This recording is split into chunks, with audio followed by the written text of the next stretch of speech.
Guys, sa video ngayon andito tayo sa harap mismo ng Haro Cathedral Church ng Candelaria, no, na kung saan binagdaos yung piyesta dito every February, no? February 5 yata yung Candelaria, no? So karamihan ng mga lalaki at na blessing na candle ay galing dito. Ito po guys yung harap niya, no, na kung saan dumadaan dyan yung mga jeep at mga bus sakyan galing Haro Tagpak, no, papuntang Haro CPU na yan. Okay, so yan po guys, no, yung Haro Plaza dyan din, no.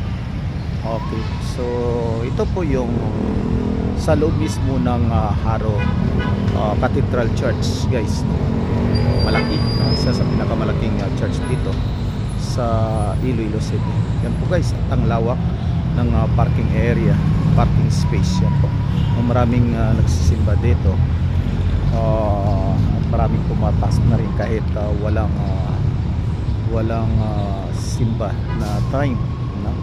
O walang mass. Yan po guys, yung Candelario o lagyan ng kandila na sumisindi dyan banda yan. Ito parking area na rin. So yan po guys yung makikita natin dito sa harap mismo ng Haro Cathedral Church ng Candelaria. Yan po guys. So maraming salamat po, i-trust nyo dyan.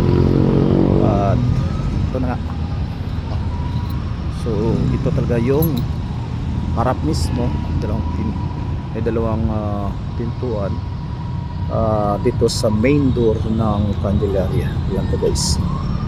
Yan po. Okay, that's it, no? Maraming salamat.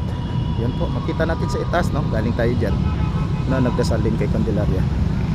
Maraming umakyat dyan guys, no? Mula dyan at dyan bumababa sa right side. Yan po. So very observer talaga, observe yung mga tao dyan, no? Magrespeto talaga sa daan at yung proper protocol.